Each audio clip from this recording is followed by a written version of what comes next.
All right, ladies and gentlemen, welcome to episode 5 of Crash Culture, the podcast show. We have a couple of topics to get into, but let me first start by introducing myself. Bam Smith. All of you guys know me out there. What's going on, Crash Culture Nation? Let's get into something. Let's get into some of the things we're gonna talk about. We got Lil Nas, announcing that on the last day of Pride last month that he was gay. We got the NBA free agency and Durant and Kyrie to the Nets. That's crazy. And then you got you see what I did there, right? All right, and then you got what else is out there in the world? Trump meeting with Kim Jong-un, the dictator of North Korea. Trump really kind of think he a dictator in a way, because he just be meeting with all of these motherfucking communist motherfuckers, and like he walking around talking big shit, like he really gonna do deals with them and stuff like that.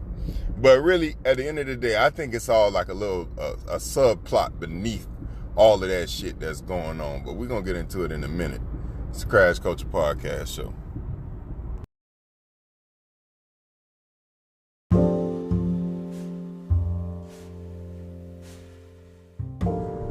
All right, back with the Crash Culture Podcast Show. But like I was saying, man, this dude this guy Trump, man, what a fucking asshole, bro. He went and go meet with the leader, Kim Jong-un, and they not even really talking about shit, because it's the same thing as last time.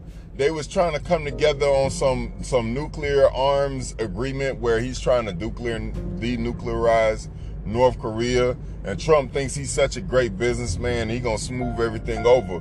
But really, I think that the leader of North Korea, Kim, is just playing Trump to make the rest of the world look like be scared of me, bitch. Like I can make this punk ass nigga bow down. You feel me? And it just, I don't know. I had a philosophy class in college, and my professor told me this. This always stick with me. No country has enemies or allies. They only have interests. So it's kind of like a mind fuck in a way, because what is in the best interest of America?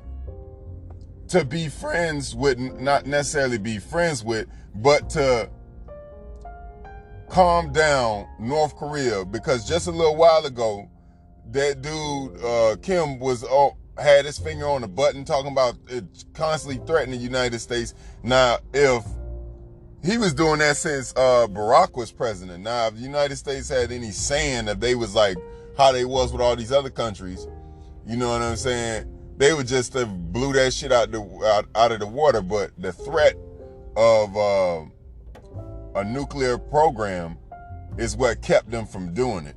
And the reason why America invaded Iraq and Afghanistan and all these other countries, and Bush used weapons of mass destruction as like a battle cry to do it, because if another country has weapons, they have something called mutually assured destruction. Okay, they have a short term for it, MAF or whatever the fuck they want to call that shit.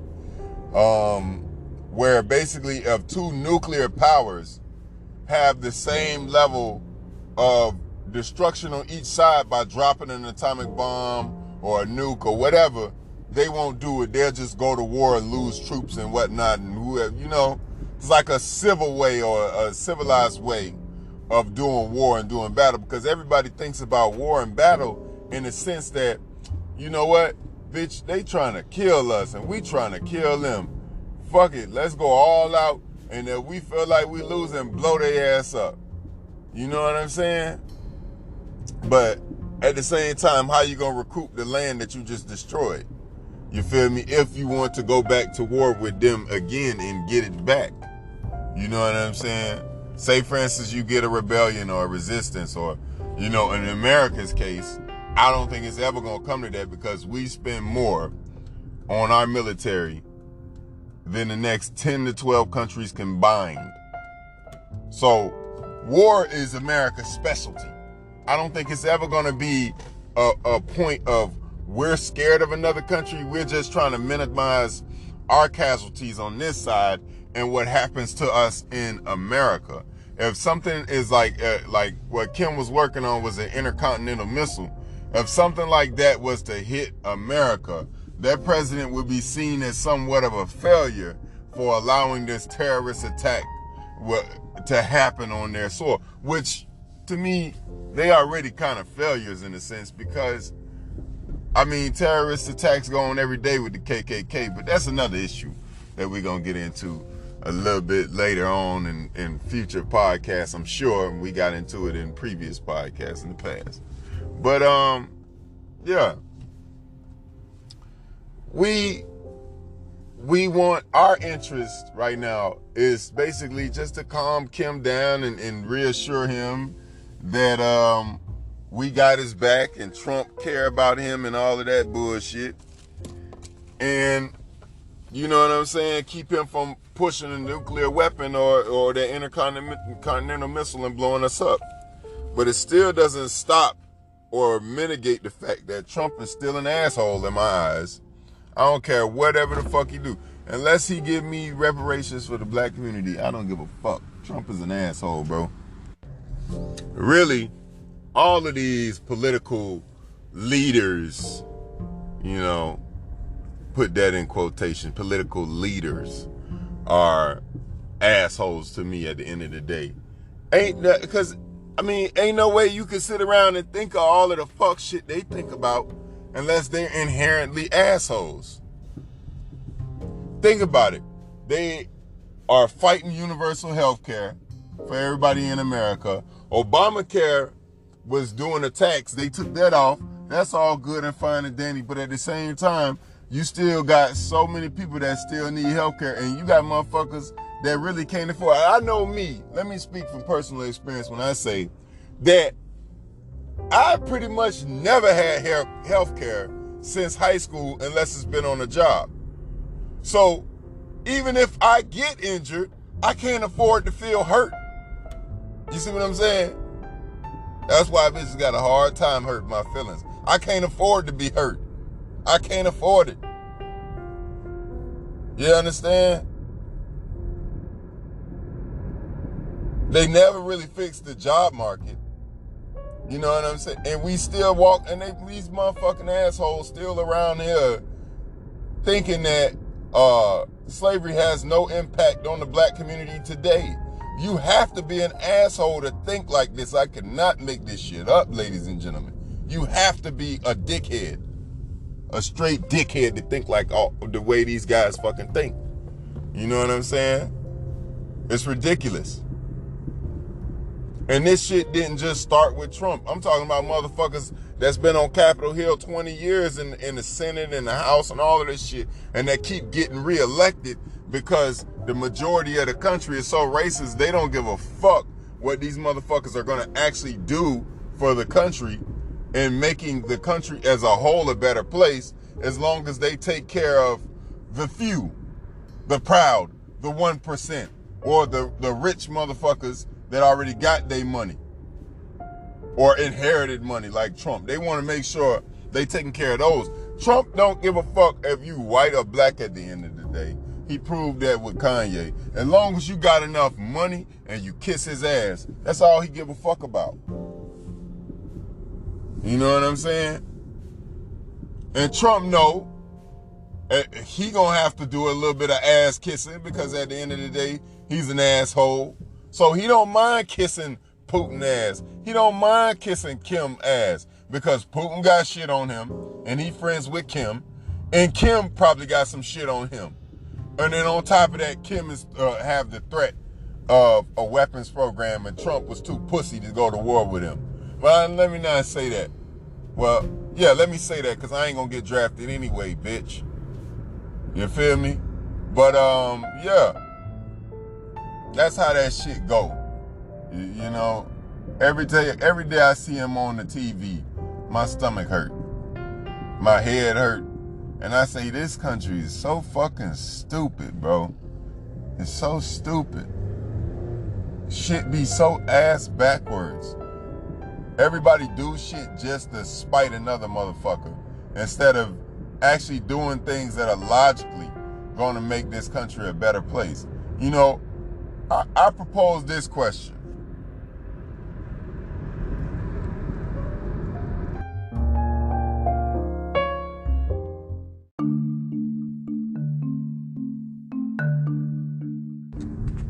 Was America ever actually great? I know a lot of black people, especially since Trump got elected, been asking themselves, when the fuck has this country ever been great? So how the hell you gonna make it great again? That's the first thing you need to get out the way, and that's the first thing we need to understand before we over here making these big ass claims of fame, like making this motherfucker great again when it never initially was great. I don't need to give you a history lesson. We don't need to go over all of the segregation, Jim Crow, slavery, apartheid, and all of these financial institutions not giving loans to black families. We have two different recollections of what America actually is, and by definition, we have two different definitions of what great actually is if you think that this country has ever been great.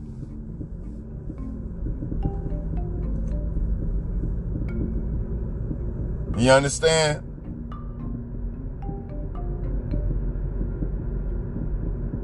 It's not just Trump. This bullshit didn't start with him. It's a bigger issue. It's a bigger issue for why our politicians or the people that are making policy don't do shit to actually help the great majority of the populace of America. Because the majority of motherfuckers in America are poor. The minority is the rich. And let's get these words and these terminologies correct. I don't like the term minority for black people, Hispanic people, and you know, immigrants from foreign countries that aren't European. That's what they use to refer to as minority. Because the thing about that is, if you talk to a Caribbean black person, you know what I'm saying? Like somebody that was a part of that African diaspora, they would connect in a lot of different ways to other black people, whether they African American, whether they British or whatever, however you want to call yourself. You may have certain things that connect you. You know what I'm saying? Because black people, for some reason, it's just in our blood. The rhythm's in our blood. So, but if you ask them customarily what they would act, if you say, where you from? They'll be quick to tell you, I'm from Jamaica, man. Or I'm from VI. That was a Bahamian accent, by the way. You know what I'm saying? They'll be quick to say some shit like that. Because it's a sense of nationalist pride that they have. Not to be confused with white nationalism. But most Caribbean Africans, they have a sense of pride in their island, in their culture, because it's unique to them. Because they grew up around it, and they know other people in other countries don't have the benefit of that. That's why they have carnivals, and that's why they have all of these festivals and stuff. It's to celebrate them, their culture, their people, their family. And African American, we have certain things like Juneteenth. We have certain things that we try to put in place of that, like 4th of July, where we all get together and have a fish fry. You know, we might have, what's the name of that shit? Memorial Day weekend. We have so many other things that aren't really culturally bringing us together, but they're bringing us together. Like, you know what I'm saying? Like, in a sense of like, we're being around our family. We're being around people that are like us. You feel me? That's what those holidays do. But culturally, they're not teaching us anything. Like, say, for instance, Haitian Flag Day, culturally, that teaches their kids, the generations of kids, that this was the day that we actually gained independence. We fought, and we're proud of it. You see what I'm saying? We have that, but it's not as celebrated. You understand? And African America, we have these things, but they're not as celebrated. Hell, we have Kwanzaa that was invented by a black man that was very popular in the 90s. And then for some reason, the corporate holiday that is Christmas took over and like kind of just wiped it out. They had 1 year with Kwanzaa where every black person wanted to celebrate it for a little while. And then they was like, damn, we like Christmas more. You know, because all of these mind-numbing junkies, they just want to go to the store and buy something and give to a person. And people just want to open up shit. You know, I'm just going over all of the different ways in which we think that this country is great, but in reality, what it is. You know what I'm saying? Like the wealth of this country, the technology. A lot of people say, you shouldn't complain. You have it better than somebody in Somalia. You have it better than somebody over here. Listen, it's a bunch of atrocities that go on in the world. All right? Bunch of atrocities. Most of these atrocities can be contributed to people that are the 1% of the world, the people that own the banks and the world leaders and the countries that have monarchs that are superpowers like Britain. Most of these problems can be attributed to them because they rape the continent of Africa of its natural resources, enslaved its people, and scattered them throughout the world. To go along with Spain, to go along with Portugal. Not Portugal's in Spain. But what's the name of that other fucking country? Where King Leopold came and he had the African genocide. You know, he had something called like the African Holocaust. Belgium. Belgium was one of them countries that came to Africa and also murdered and slaughtered millions. Look him up. King Leopold. Just go to Google, type in King Leopold in Africa, and you're looking at the Holocaust like, damn, that really wasn't that bad compared to what happened to those Africans and how many of them they were affected by that. And then on top of that, you know, you still have the white farmers who still are trying to fight the Africans to keep the land over there. Land in which they stole. The Africans giving you time to get out. The right thing that they doing is giving you time and get out, to gather your things together and get yourself right and situated and get out of their country. But no, you can't do that. You want to take issue with that. You want to say, hey, it's our country too. No, it's not, bitch. That's just like America. We helped build this land as African Americans. Look up all this shit I tell you if you don't believe me. Cotton was king back in the day.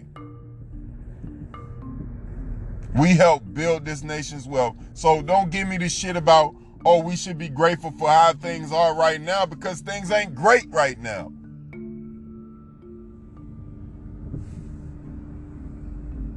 That's one thing we don't understand. Things ain't never really been great.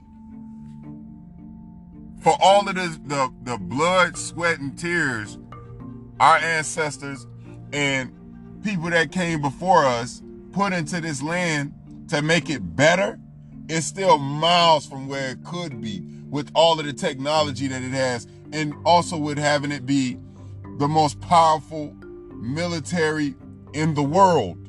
This country is the most powerful military in the fucking world. You know, we can fucking bomb 1 million countries and spend trillions of dollars on all of this shit, but yet and still, we're debating whether this senior citizen should get health care or not because they have a pre-existing condition. We still have college graduates with master's degrees that have to work minimum wage paying jobs.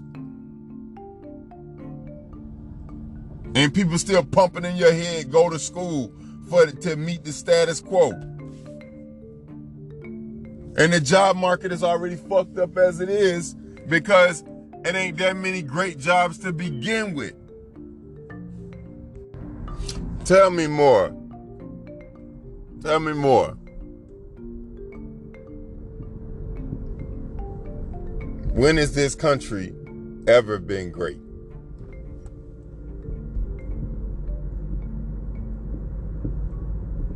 I told you,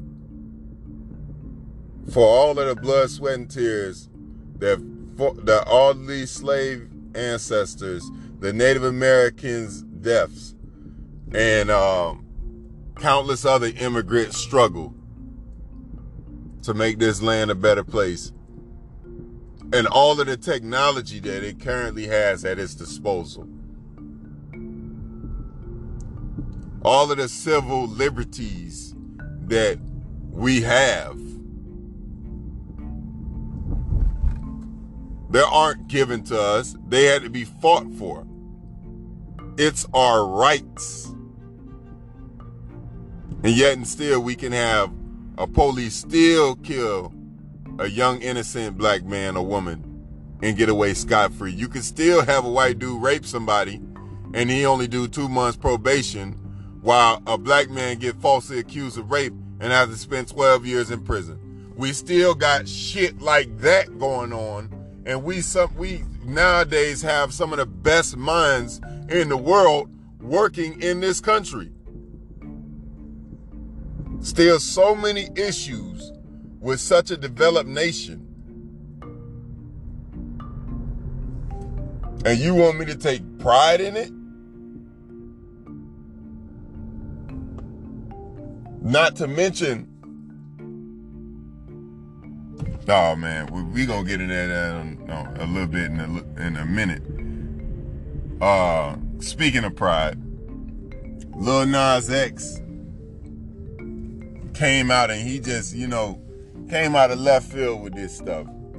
We're gonna talk about that more in a minute. This is the Crash Culture Podcast Show.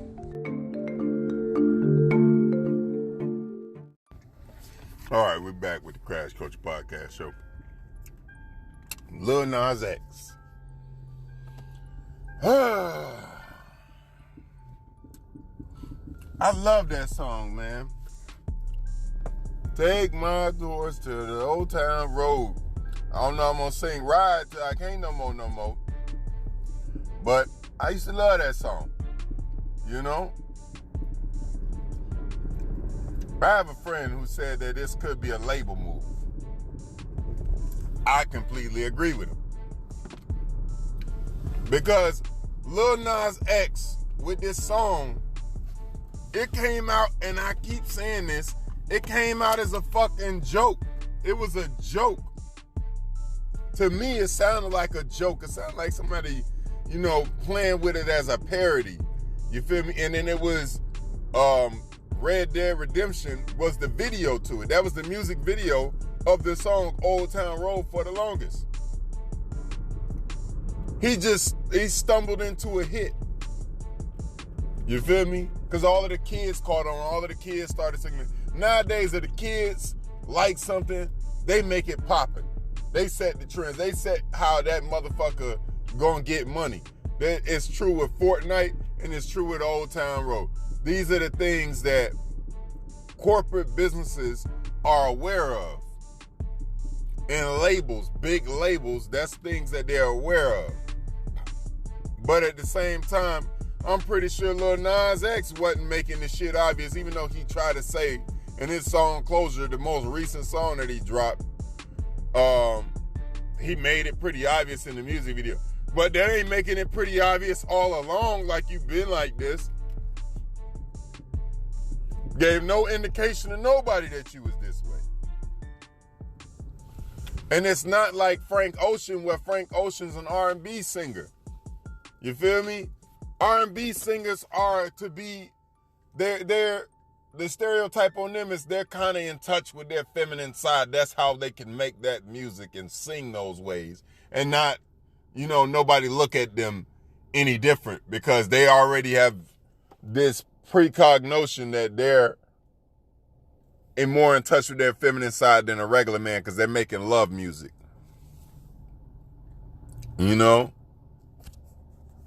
But this Old Town Road was supposed to be country trap. You know what I'm saying? And it turned more into a trap than a country song. Because here I am, and here a lot of black people are, saying that they took his song off the country Billboard Hot 100, and that was wrong. And that's true. They still need to put his shit back on the country Billboard Hot 100. But that was an asshole move to just come out of nowhere and say, oh, no, you know what? I'm gay. Why does it matter?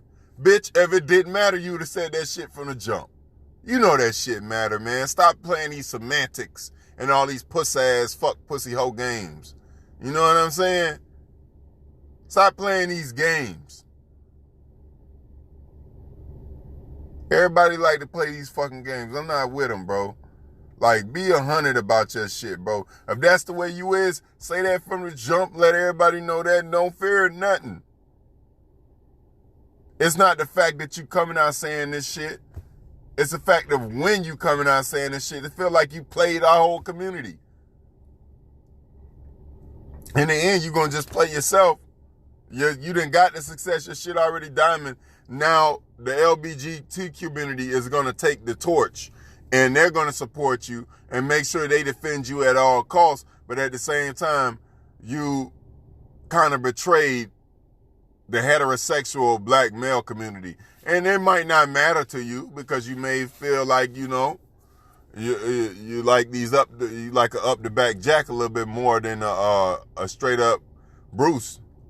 You feel me? But, that's kind of fucked up, dog. That was a label move at its core, bro, because he felt like that was one. He was kind of going to be seen to me as a one-hit wonder.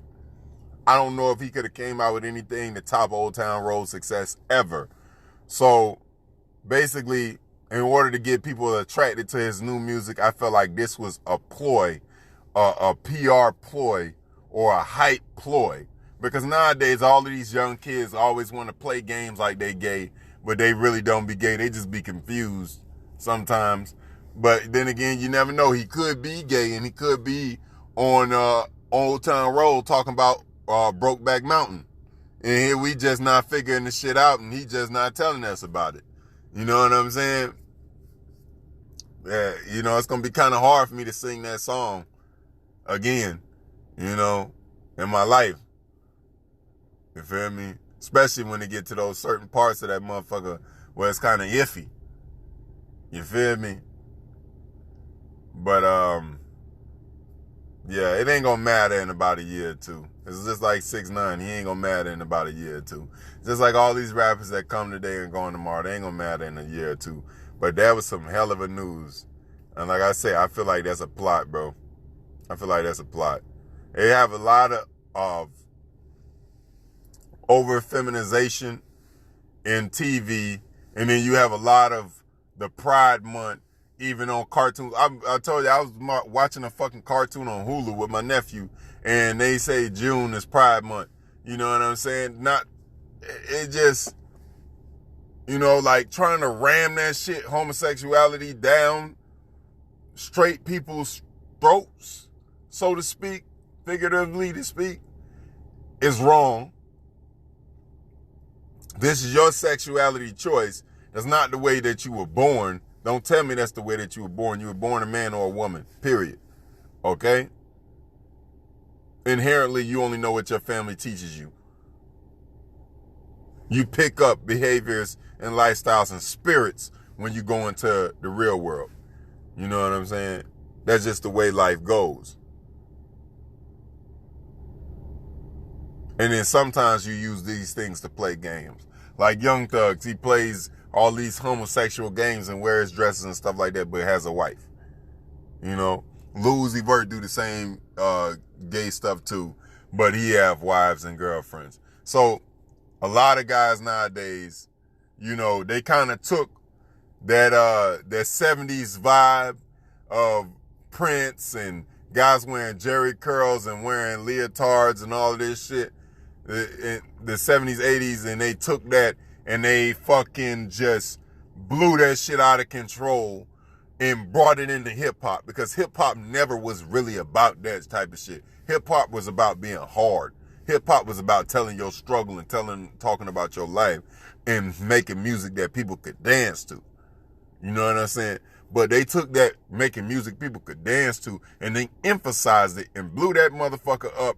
And then they said, nah, it's all about coming up with a new dance. It's all about following the trend. It's all about having a nice beat. It's all about what gimmick can you do to get people to pay you attention. That's what it's all about now in hip hop. And does it surprise me that he would do that?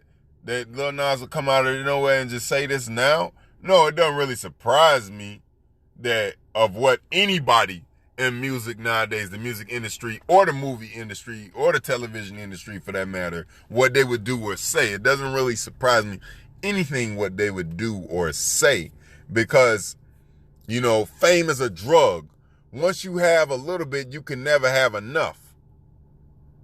That's how it go. Once you get that fame, that little taste of real success and real fame and celebrity, you don't never want to come back down. You don't want to go back to being a regular person. A lot of people that after they go back to being a regular person, they try to say, oh, I wish I handled it this way and I wish I handled it that way. They wasn't thinking about that when they was in that position. So I don't want to hear the shit later on.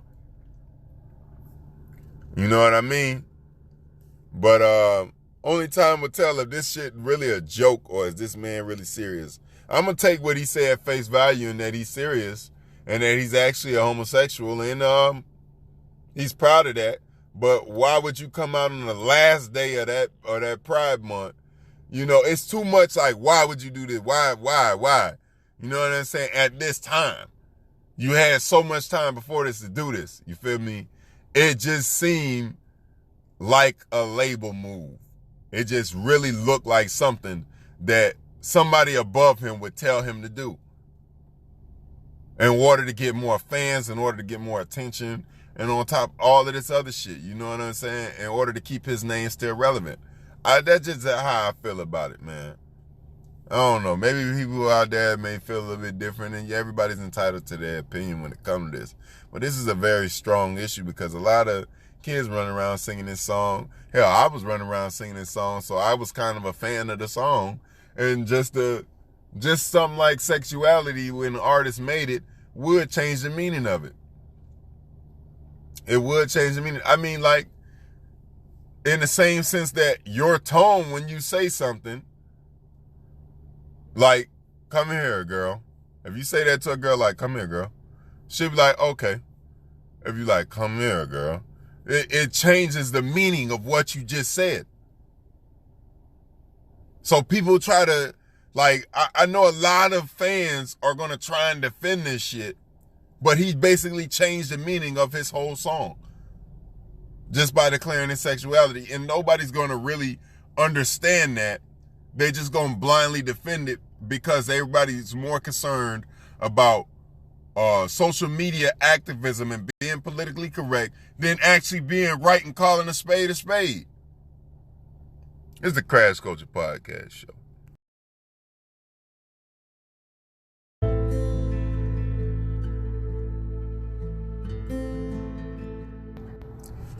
Well, in other hip-hop news, J. Cole's dropping a Revenge of the Dreamers album, compilation project, whatever the fuck you want to call it, where he have all of the guys that's underneath his label, like Bass, JID, and all of those other guys that I don't know who the fuck they are coming out with a compilation project of music that is supposed to hit this week. I don't know how good it's gonna be, but I hope it gives us something, because Kendrick ain't dropping nothing no time soon. That's a stingy motherfucker with his music. Boy, I love Kendrick's music, you know, and I love him as a rapper, but this is a stingy motherfucker. He only drop like once a year, sometimes once every 2 years, bro. You green as fuck, bro. Drop something. Fuck. That's what everybody be asking, oh, look, when you dropping Eternal Intake? Shut the fuck up, man. When is Kendrick dropping another album? That's what I want to know. But anyways, I bet y'all ain't know this. I bet you a lot of y'all motherfuckers ain't know. I just found this out. That the LAPD is launching an internal affairs investigation into Nipsey Hussle's murder and the actions of a front desk clerk right after Nipsey Hussle's murder. It said that the woman, the getaway driver of then Eric Holder, Nipsey Hussle's murderer, the lady saw her car on the news and went into the 77th district of the LAPD to talk to somebody about that she didn't know that she was a getaway driver for what he had done. And the lady at the front desk, the clerk, unknown police clerk, told the lady, don't worry about it, go ahead. And this is why she wasn't held or arrested as an accomplice at that point in time. Everybody was wondering, like, how the fuck are you the getaway driver? You're an accomplice to murder and you don't go to jail. Because the lady at the front desk told her, don't worry about it. So now the LAPD is launching an internal investigation into the affairs and the conduct of that officer. And, you know, like his mom said at the BET Awards, she come to grips and had to come to grips with her son being assassinated. I have, a matter of fact, a video reaction to that BET Awards. I've been trying to release it last week, but we got this whole family reunion thing coming up and I've been busy. So all of these videos that I've got in the chamber and ready to drop, they all dropping this week. Y'all go subscribe to me on YouTube. Well, not me, us, because Crash Culture is a band of many people. It's not just me. It's all of the people that helped me create this and whoever helps me with the YouTube, whoever helps me with the podcast. So many people come out and give me great ideas, you know. So subscribe to us on YouTube, like us on Facebook and share us, and follow us on Instagram at Crash Culture TV. All of these channels are Crash Culture TV. This is the home of the podcast on Anchor, Spotify, and Apple Podcasts, and we have this these many platforms in which we try to stream to and get this message across. But yeah, do you believe that shit? A lot of people don't even know it though. Not yet, because then everybody would be upset all over again. LAPD, internal investigation into Nipsey Hussle's murderer's getaway driver. You know, that's what it's about. But it's into that front desk officer or clerk, whatever they want to call that shit nowadays. And her telling the young lady, don't worry about it, when she came in there to report what happened. Kind of makes Nipsey Hussle mom look really, really sane when she said what she said, when she got up there and said that she understands that her son was assassinated. And then it makes even more sense that when Nipsey, that a lot of people say his last words was, "You got me." You know? Shit crazy, bro. Shit is crazy. Real, for real.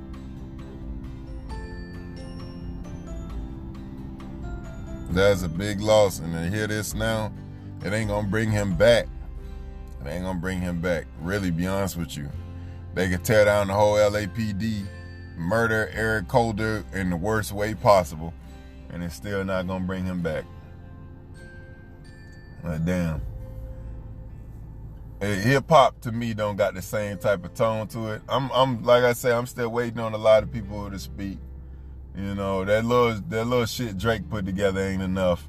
You got to drop another album, because Scorpion was okay, but it's now a year past, and you know, I don't hear the In My Feelings challenge going on no more.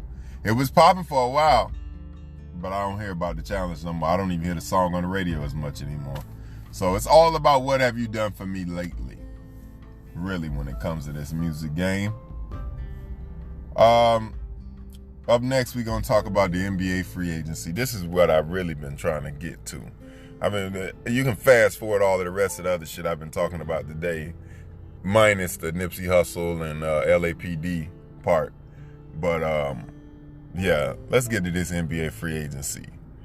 I'm going to break it all down for you guys. Coming up next.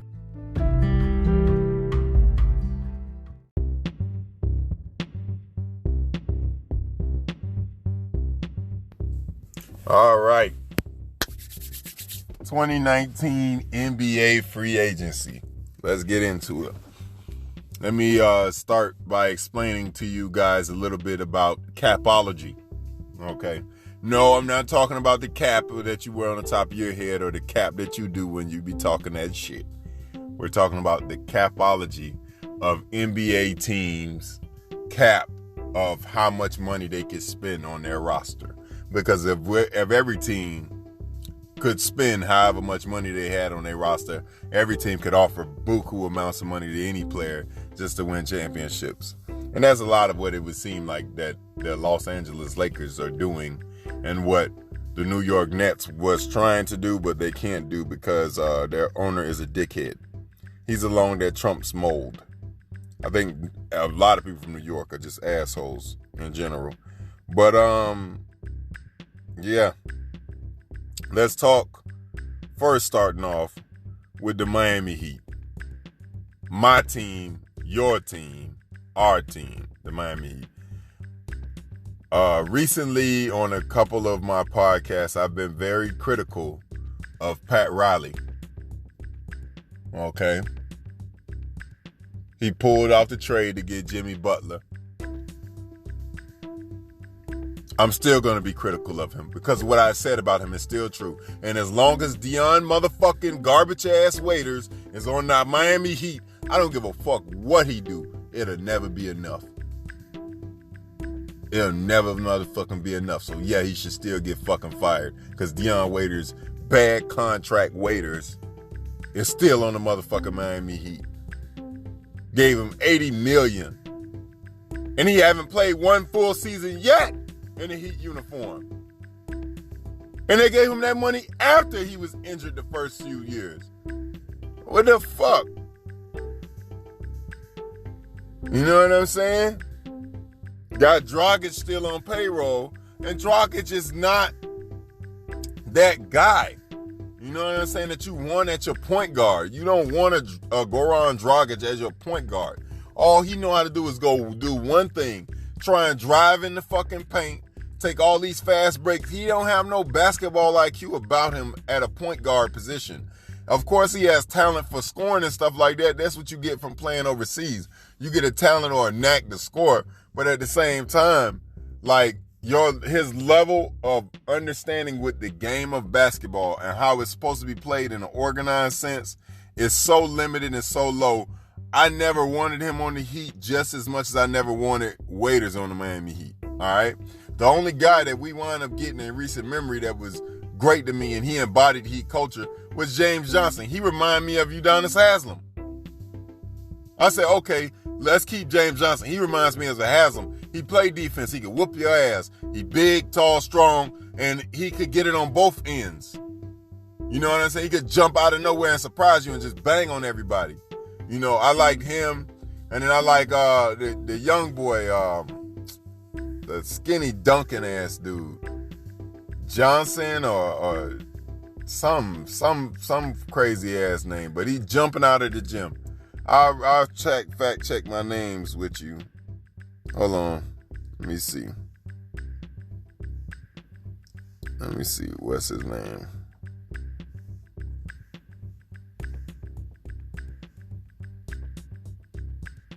Kid jumping out the fucking gym.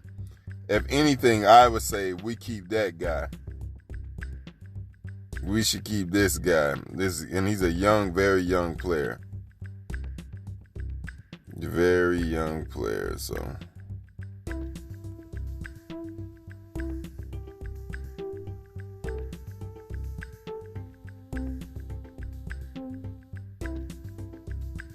Derrick Jones Jr. Derrick Jones Jr. The kid is jumping out the gym. He did a lot of eye-popping highlights last year. A lot of eye-popping things. I really like the Derrick Jones Jr. kid.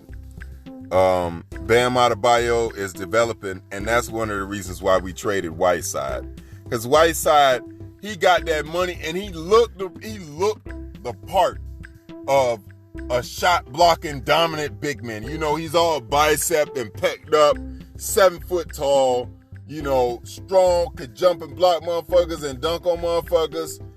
Like, he looks the role that we needed him to look in Miami. He just never played that way because his energy and effort was always up and down.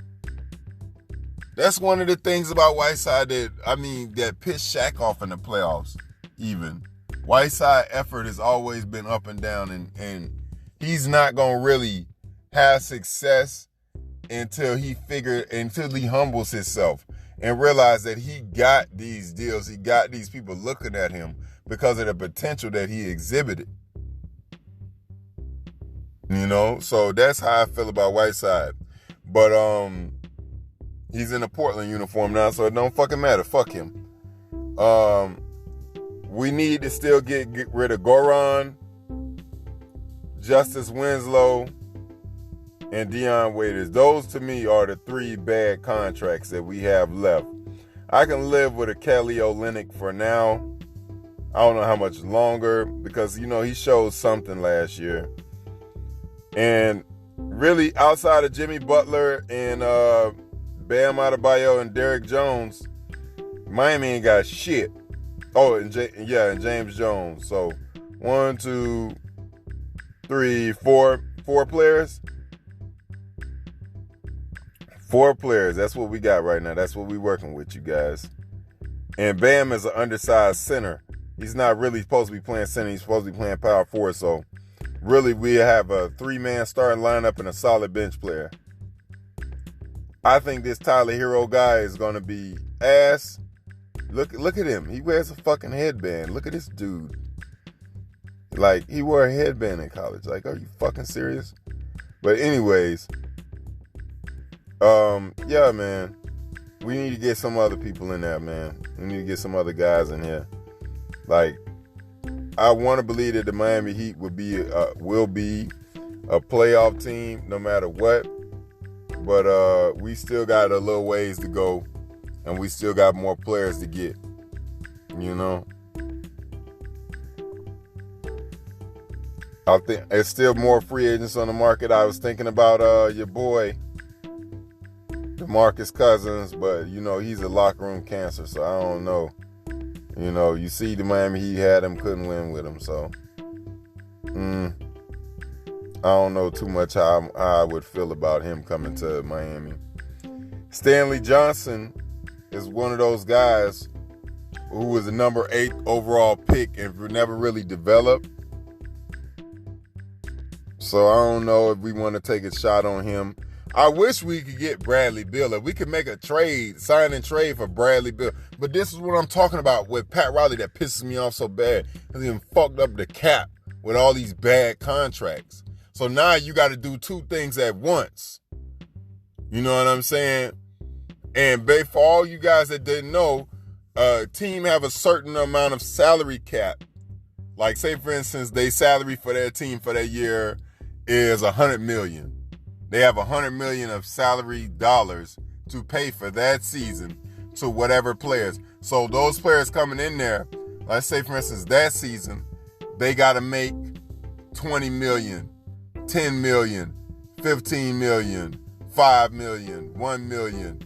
And the only way you can go over that cap is if the players already are on your team. But you will wind up paying a luxury tax depending on how much you are over that cap. for each dollar that you're over that salary cap. That's a penalty for you exceeding the salary cap. Even though we understand you wanted to keep these players, you wanted to pay them, but you still have to take that cap hit. You still have to pay a luxury tax for you having these great players. You know what I'm saying? That's what broke up Jordan's Bulls, because they didn't have enough money to pay them all. You know, so that's really how that happened. But yeah, I say I don't want Jabari Parker, but a Bradley Beal. I'll take a Bradley Beal in a Miami uniform any day of the week. I think that'll be beautiful with him and Jimmy Butler, you know, and Bam, James Johnson. All we need to do is get like a point guard. You still got Rondo on the market, you know. Bring him on into the Miami Heat culture. You know, he's that type of hard-working guy, blue-nose guy. Plays really, really hard. So, blue-collar guy. Plays really, really hard. So, yeah. That I could see Miami being a playoff team and making a run if they were to construct their team like that with Bradley Beal, Jimmy Butler, Bam Adebayo, James Johnson, and possibly one other player other than those two big names is like probably maybe Jabari Parker at the power forward, even though he ain't been playing like beautiful these past couple of years. Last year he had a better season than anything, you know. So yeah, maybe get those three guys in the Heat uniform and see what we can work out in the meantime. Or Jeff Green even, that'd be great too, because Jeff Green has shown flashes. You know, Kelly Oubre is on the market, but Kelly Oubre is more concerned about being a pretty boy and wearing Supreme and all of this goofy shit on the court than his actual play. So I don't want a Kelly Oubre in Miami. For what? So he can come down here and feel like he LeBron on South Beach and get all over again? Nah, I'm good. I'm good off Kelly Oubre. You know. But yeah, next we getting up into this free agency, you know, and more so about the things that these other teams have signed and these players have made and what it means for the NBA going forward.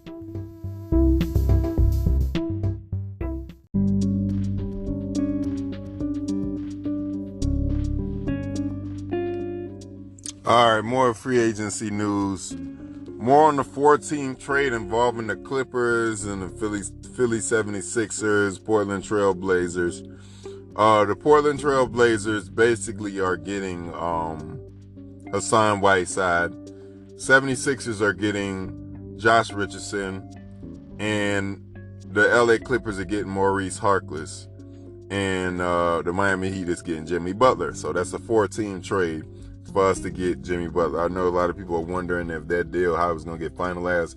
That's how it got finalized. A lot of people had to move for sake of contract, and with Hassan having that Supermax contract that we gave him and not living up to it, he had to go in order for us to make money for Jimmy Butler.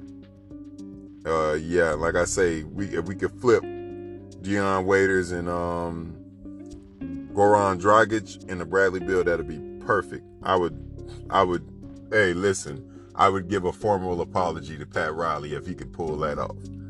Let's see. But right now, as it still stands, he still pisses me off. Jordan Bell of the Golden State Warriors, two-time NBA champion, Golden State Warriors, former two-time NBA champion. I forgot to say that because the rappers did whoop that ass. Jordan Bell's with the Timberwolves now, guys. Not sure how I feel about that. He's a role player. Kevon Looney re-signed with the Warriors. Good for him. And D'Angelo Russell signed a 5-year, $117 million deal with the Warriors. A lot of people think that's going to be great. I think that's going to be bad. Very, very bad. That's a bad move by Golden State. Because if you look at it like this, D'Angelo Russell is not known for his defense. He's a great passer where Steph Curry is weak, but he's not known for his defense. He's not a better shooter than Steph or Clay. He's just a guy who can create his own shot better because he can get to certain spots on the floor and get his shot off on certain people that Steph Curry may have time or a difficult time doing because he's a shorter guy, or Clay may have a difficult time doing because he's not super athletic. So he's more athletic and rangy in the sense that he can get to his spots and get a shot off. But essentially, he plays either Steph or Clay's position. You mean to tell me you're going to bring Clay back off an ACL injury and expect him to guard guys like LeBron James, fucking Kawhi Leonard, Giannis Antetokounmpo, Kevin Durant, and all of the other small forward position, the prototypical small forward position is supposed to be one of the deepest. I mean, you got Paul George, who used to be small forward, but I think he's more along the shooting guard role now. You know, but the small forward position is really thick and tough and critical to guard. You know what I'm saying? And who the fuck is Steph or D'Angelo Russell gonna guard? Because to me, I haven't seen enough D'Angelo Russell defense for me to say that he's great on that end of the floor. You know, Steph Curry is of course suspect, but D'Angelo Russell got to pick up that slack, and I doubt he's capable of doing any of that. Moving on,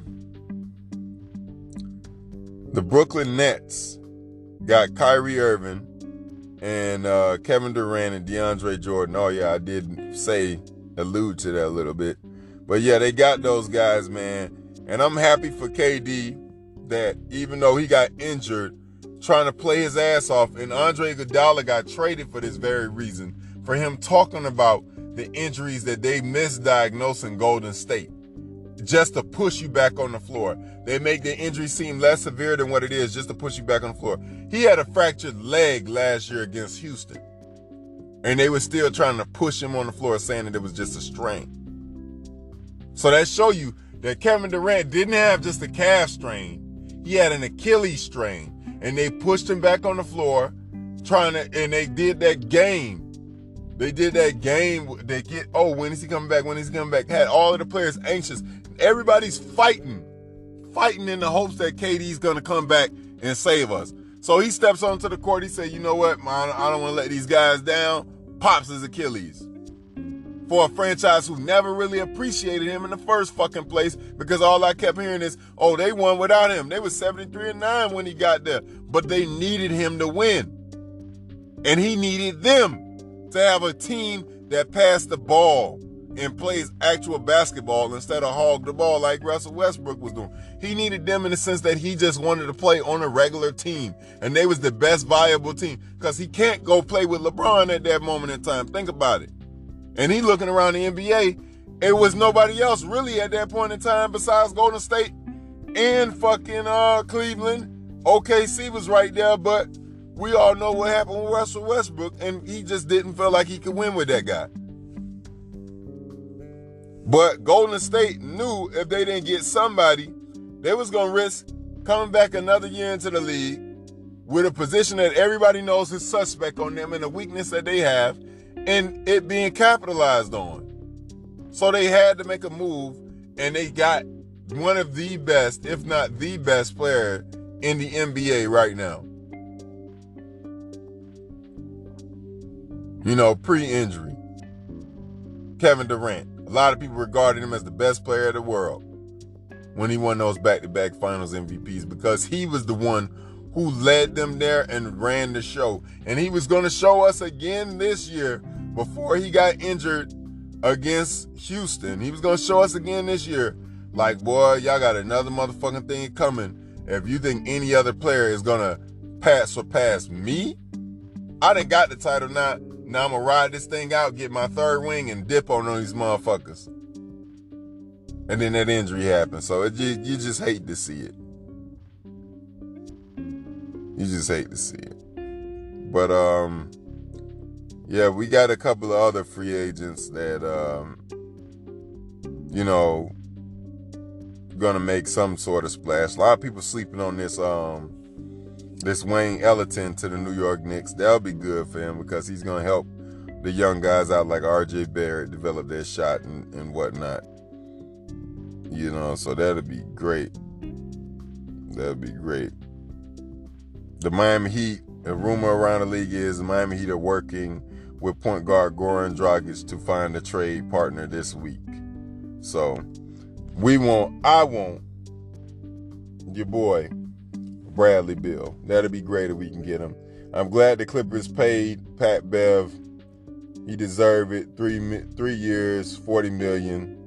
That's a little bit over $10 million a year, $12 million a year. That's good for him. Andre Iguodala is going to do a buyout and go to the Lakers. That'll be good for him. Get back at the Warriors. Everybody going to be gunning to get the Warriors and like completely eradicate them as being any sort of dynasty again. New Orleans. Shit. JJ Redick. That's good.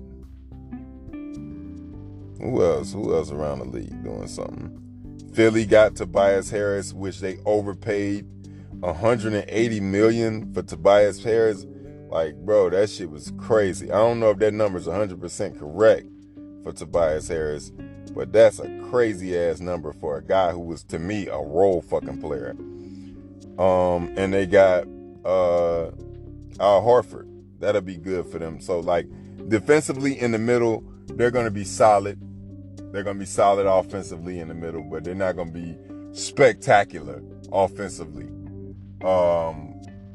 with Al Horford and Joel Embiid. Because when you go play inside and out basketball, the ball becomes stagnant. It slows. You get a lot more open shots, but the tempo of the game is slowed down now, and every shot is a little bit more critical.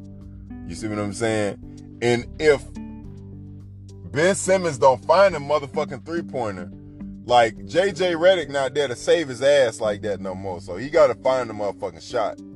You better have been working on that shit all summer. Ain't nobody see nothing about him. And Julius Zion with no hops, Randle has agreed to $63 million with New York. Anything. New York is the laughingstock of the NBA. I ain't even gonna talk about New York no more. They whack as fuck. The only team in New York that matter now is Brooklyn. Kristaps re-signed with Dallas. Yeah. Good for him. Fuck Dallas. Chris Middleton signed back with the Bucks. Cool for them. Derrick Rose, your boy has signed with the Detroit Pistons, $15 million. You know, I didn't really like him until I heard more about his story and I listened more into him. You know, Derrick Rose went through a lot of shit. Kemba Walker to the Celtics. That's a whatever. He's a defensive liability. He's a great offensive talent, but defensive liability. So, yeah. But J.R. Smith, he need to go play in China again. I don't want to see him back on the same team with LeBron James again. That'll be whack as fuck. You feel me? Everybody want to play with LeBron James. Like, man, I'm just beating around the bush till I get to this shit. Because fucking Kawhi Leonard ain't decided yet. How the fuck you win an NBA championship? You are the best player right now in the NBA. You got everything in front of you, and you say you want to go to all of these teams, and all these teams out here willing to offer you as much money as they can humanly offer you. And you can't make up your motherfucking mind. It's not that motherfucking hard. If you want to go to LA, it's the Clippers or the motherfucking Lakers, all right? Make your decision and be done with it. That's what's so annoying about that shit to me. Like, you don't know a little bit beforehand that, okay, I like this team, but I'm going to listen to what this other team say and just get it out the way. KD knew. He knew. He was like, I'm done with Golden State. After Draymond said that comment to him, you's a bitch, and you know you's a bitch, and we won without you. Leave. Durant was like, oh, yeah? All right, bitch, I'm out. And then they seen that they needed him, and then they tried to make it like it was water under the bridge. But Draymond violated, and it was too late. It was too fucking late. So, KD's going to New York Nets. Kyrie's going to the Brooklyn Nets. And the Celtics, they got a smaller, sorrier version of him. I don't know how good they're going to be. I don't think they're going to be that good. But, yeah, the Celtics got some young talent. Like, I seen Jaylen Brown working out in the gym. I mean, he could jump. He got some game to him. Jaylen Brown got a little game to him. You know, so do your boy Jason Tatum. He can be the face of that franchise, but he needs to really improve more because his career high is not above 30. You know, he's another one that reminds me of Justice Winslow with 28, but everybody tried to heap all this praise and hype on him. But Jason Tatum is a couple steps above that. I'm not putting him in the same category with Justice Winslow, because Justice Winslow didn't had 4 years to develop. You know, Jason Tatum need to develop, take that next step. Let's see him take that next leap next season to averaging 20 plus a game. You know, because last year he just underwhelmed me. And Terry Rozier signing with Charlotte. He got his own team now. Now, if he ain't averaging 20, I don't want to hear shit he got to say ever again, because he complained all season about Kyrie taking his shine and blah, blah, blah. So now you got your shine. Let's see what you do, young man. You're in the same spot as Kemba Walker. Let's see how you ball. If you don't ball, you ain't got the right to talk no more shit about nothing. And I'm proud for my dude, Isaiah Thomas. He got a 1-year deal. Hopefully they give him an opportunity to do something with the Wizards. You feel me? So that's how free agency is going right now. We'll have more on the coverage of Kawhi Leonard, because that's really the only free agent left that matters. You know, then I give my overall summary and review of the whole free agent class of 2019 and what team is instantly better and considered a contender. But I can say this too, though. If Kawhi Leonard go to the Lakers, that'll be the second weakest move by a superstar in NBA history, because Kevin Durant got so much flack for joining that team. But the thing that a lot of people don't realize is that LeBron stacks the deck with almost every fucking team he goes and plays for. He stacks the deck. After he got swept in the finals, and after he lost and could never play against Kobe in the NBA Finals, after he lost to the Orlando Magic and never made it to playing against Kobe, like, LeBron learned, I got to stack the deck. He went to Miami, learned the formula of how to stack the deck. Now every team he go to, they stack the deck with quality players. It's not even a question. They trying to get the number 1 or the number 2 superstar. Like, how can you compare a guy like this to Jordan when Jordan raised players like Scottie Pippen to win championships with him and just had supplementary parts around him, and they just won championships like that, 3-peats and whatnot? How do people try to compare those guys? It doesn't make sense. Kawhi Leonard is more comparable from what I see right now. What he did in Toronto, that's more comparable to me than anything LeBron has ever done. LeBron is LeBron, Jordan is Jordan. Stop comparing them. Jordan's the GOAT, will always be the GOAT. LeBron's a little bit underneath them, but he's all right with that. Charles Barkley had to come in second every year in MVP voting behind Jordan. I think LeBron will be all right with that. You know what I'm saying? As long as he mentioned in the category in the conversation with the greats. You don't always got to be the great. All of them blind witnesses and all of them people out there trying to claim that he's the GOAT, you stop drinking the Kool-Aid and come down to earth, bro. One guy's undefeated, one guy lost 6 times. There's no comparison. One guy keeps trying to stack his team's deck with nothing but the best players in the NBA. You know, think about it. The Lakers will have the top 5, 3 of the top 5 players in the NBA on the same team. 3 of the top 5 players in the league on your team. Bitches complain about Golden State having 4 All-Stars. That ain't nothing compared to 4 MVP caliber players. Or 3 MVP caliber players. Andre Iguodala was old, and they still tried to bring that shit up about him winning the Finals MVP and say he's an MVP caliber player. No, he's not. Not regular season. That's when a player is really, really good throughout a whole season. Like KD, like Steph. Those were 2 MVPs playing together with each other. All right? If Draymond or Clay could have possibly ever been an MVP, then I could say that about them too. But you have Anthony Davis, a guy who could have possibly been an MVP any point in his career as a postman, 20 and 10 guy in his sleep. And then you got LeBron James, we all know who he is. And you got Kawhi, we all know who he is.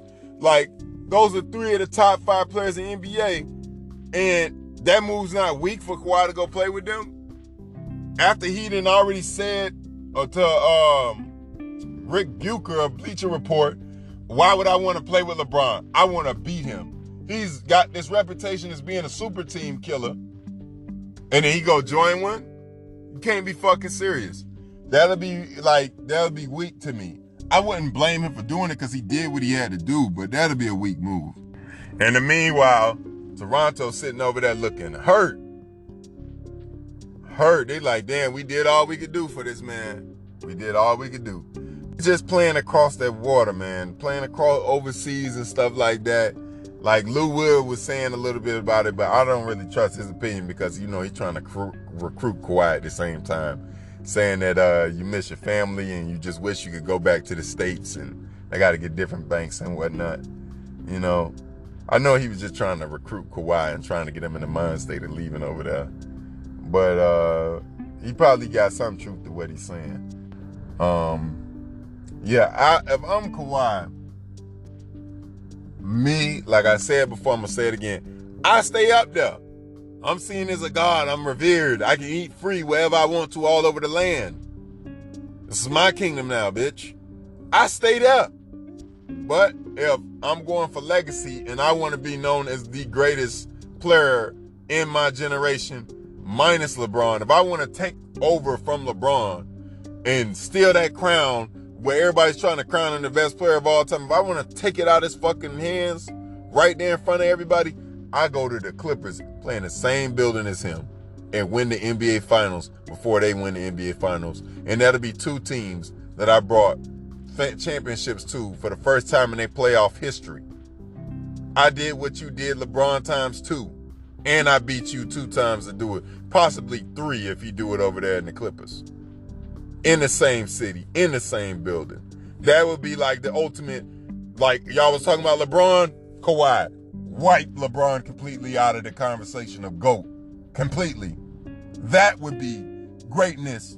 That would be like, yeah, man, I don't know, man. It's that Jordan guy and then it's Kawhi. You know he used to wear them shoes too. You feel me? It'd be like, that's how I would look at Kawhi if he did something like that. And to next year, the NBA is going to be wide open with all of these teams making all of these moves. Is the East going to have more solid teams? And the West has always had solid teams. But it brings Golden State off that pedestal of being a juggernaut. And KD going to the Brooklyn Nets. And the other players on their team that they have signed, like D'Angelo Russell coming there. And we don't know how that's going to work out chemistry-wise. Like, now we're going to see how good a coach Steve Kerr is. And with Klay Thompson being out, we're going to definitely see, because now you have that other perimeter defender gone. Steph Curry's not a perimeter defender. You know what I'm saying? He's a perimeter liability out there for defense. Offense, he just will light you up. So they're going to have to depend on Draymond heavily and their bench heavily to help them. That's why they re-signed Kevin Looney. Jordan Bell was into some shit last year with Mike Brown. That's why he left, went to the Wolves, because he knew the time was coming to an end. As long as KD was there and they won a championship, all bygones would be bygones. But when they didn't win and KD left, a lot of people had to figure out what they wanted to do. And Andre Iguodala going to the Lakers would be great for the Lakers. Like I said, that'll be a great supplementary part to pair with whatever they're getting. You know what I'm saying? Andre Iguodala wants to go to the Lakers. So that'll be great for them. I'm no hater. I love the game of basketball. But I just don't want to see another example of Golden State where teams get together, these players like LeBron, ever since LeBron really started this Big Three era with the best players in the world in the NBA getting together in their prime, ever since he started that in Miami, he's continued to create that same type of team concept and continue to implement it on whatever team he go to. And I just don't like it, because that's what led to the creation and the formation of Golden State, and everybody being upset and pissed off at Kevin Durant, even though LeBron is the one that started it. And it just came back to bite him in the ass. Because, you know, Kevin Durant did the version of what he did on steroids. Is it fair? Hell no. That's like I was just having a discussion with my friends at the park. Like, that move is going to be the most weakest move of all time in NBA history. And Kevin Durant's my favorite player, and I'll admit it in a minute. But don't you act like you at these motherfucking basketball courts and you picking up teams. You going to pick up somebody that ain't the best player on the court, bitch. A lot of you bitch-ass niggas be picking up the best players on the court. Get them on your team to run the court and have a V.